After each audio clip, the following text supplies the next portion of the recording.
Hey everyone, and welcome to this explainer. Today, we're settling what is, honestly, the ultimate debate for literally any fitness enthusiast. Whether you're hitting the gym, going for a run, or grabbing your tennis racket, you have probably asked yourself this at some point. Should I be foam rolling, or should I be stretching before a workout? You know, it's one of those questions that totally divides locker rooms and personal trainers alike. But today, we're not relying on gym bros science. We're going to look at the hard peer-reviewed data to find out which warm-up actually primes your body for peak physical performance.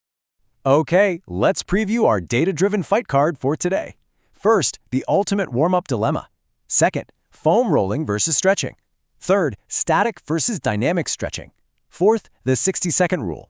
Fifth, the power of vibration. And finally, number 6, the final verdict. Let's dive right in.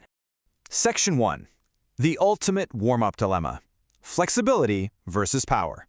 So we know from basic health guidelines that we're ideally supposed to stretch our major muscle groups like calves, thighs, hips, shoulders at least 2 to 3 times a week, right? But the universal problem we face right before any athletic endeavor is this.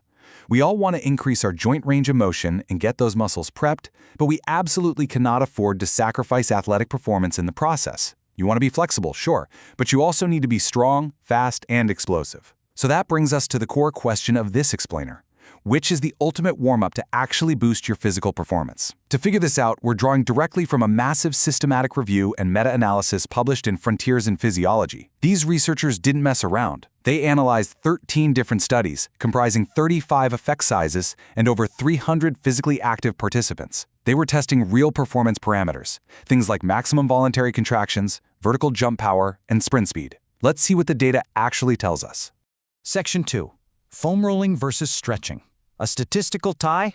We're going to start by looking at the high-level data across all the specific techniques and all the different time durations just to see who takes the overall crown here. And when we look at that high-level data, what's really fascinating is that there isn't some massive blowout.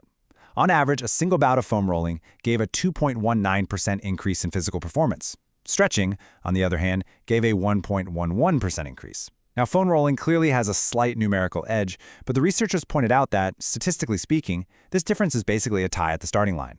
Both modalities show a baseline ability to maintain or just slightly boost your performance across the board. But as you'll see in a second, the devil is really in the details. Section 3. Static versus dynamic stretching, the specifics matter. Okay, so categorizing everything just as stretching is way too broad. We need to break this down into specific techniques to really understand how they stack up against the foam roller. Just to make sure we're all on exactly the same page before we get into the weeds, dynamic stretching involves actively moving a limb through its full range of motion. So think walking lunges, high knees, or leg swings. Static stretching, on the other hand, is basically what most of us learned in grade school PE. You know, reaching down to touch your toes and just holding that single position for a set amount of time. Now look at how this distinction completely changes the game. When the researchers compared foam rolling specifically to dynamic stretching, the two resulted in a statistical tie. They both offer a really solid performance boost of around 1.5 to 1.7%. However, when you compare foam rolling to static stretching, foam rolling definitively wins, no contest. Why? Well, the data suggests that holding a static stretch actually decreases the stiffness of the muscle tendon unit. And since muscle stiffness is positively related to how fast you can develop force, decreasing that stiffness can actually negatively affect your force production and your explosive power. Section 4. The 60-second rule. Timing is everything. This is where we look at how time acts as this crucial make-or-break variable for both of these warm-ups. 60. So the absolute crucial point here is that 60 seconds is the critical threshold that changes everything. Whether you're stretching or rolling, what happens before minute 1 is completely entirely different from what happens after minute 1. Let's break this down. If you perform a stretch or a foam roll for under 60 seconds for muscle group, the performance changes are totally trivial. You get a tiny 0.82% drop for foam rolling, a tiny 0.04% boost for stretching. Statistically, it's a dead heat, a whole lot of nothing. But when you apply the treatment for over 60 seconds, the separation becomes massive. Stretching for over 60 seconds yields a minor 1.88% boost in this dataset, and keeping in mind, prolonged static stretching is widely known in the broader literature to actually cause performance impairments. But foam rolling for over 60 seconds? That gives you a highly significant performance victory of nearly 5%. It turns out foam rolling has this profound dose-response effect. Basically, the longer you roll, the better your performance gets, most likely because of an additional neuromuscular warm-up effect. Section 5. The power of vibration, technological upgrade. Standard foam rollers are great and all, but what happens when you add a battery and a motor to the mix? This brilliantly illustrates how a simple technological upgrade completely flips the script. With a standard, non-vibration foam roller, it pretty much ties with a standard stretching routine. You're looking at about a 1.67% boost versus a 1.27% boost.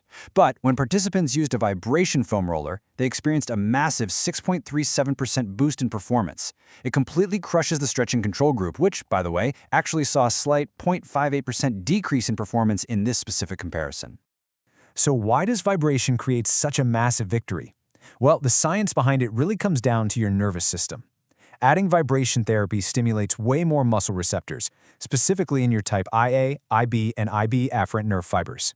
To put that in simple terms, the mechanical vibration is basically communicating with your nervous system to wake up more muscle.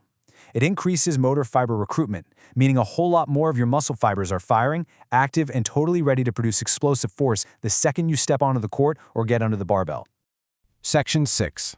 The final verdict. Actionable takeaways.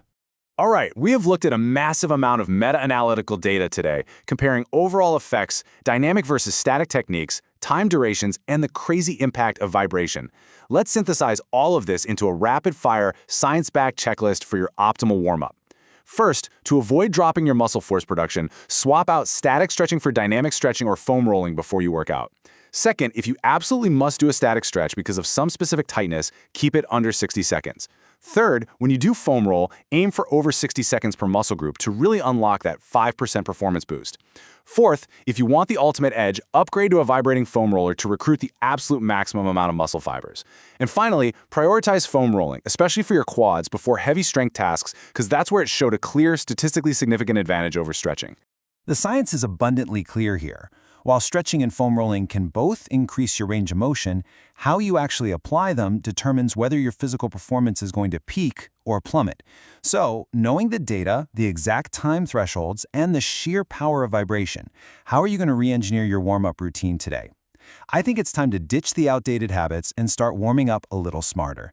Thanks so much for joining me on this explainer, and I will catch you next time.